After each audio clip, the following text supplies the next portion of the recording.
திருமணத்திற்காக நிச்சயம் பட்டிருக்கக்கூடிய மிதுன ராசிக்காரர்கள் துணை அல்லது துணைவியாருடன் ரொம்ப நேரம் பேசி அந்த நிச்சயத்தை கெடுத்துக்கொள்ளாமல் இருப்பது மிக மிக முக்கியம்.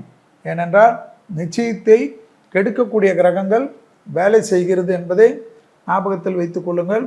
தொழில், உத்தியோகம், வியாபாரம், பழைய கடன்கள் எல்லாம் செட்டில் ஆகக்கூடிய அற்புதமான காலகட்டம்.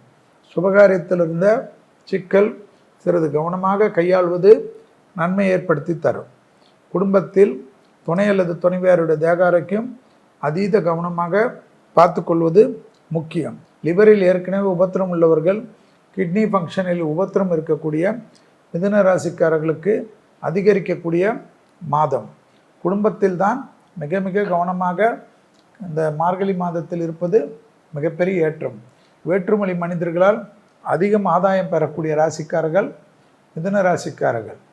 உள்ளூர் வெளியூர் திடீரென்று டிரான்ஸ்ஃபர்லாம் கிடைத்தால் எஸ் என்று சொல்லிக்கொள்வது நன்மையை ஏற்படுத்தி தரும். எதிரிகள் விஷயத்தில் ஆவேசப்படாமல் இருப்பதும், விட்டு கொடுத்து போகிறதும், சமாதானம் செய்து கொள்வதும் மிதுனத்திற்கு அற்புதமான அமைப்பை ஏற்படுத்தி தரும்.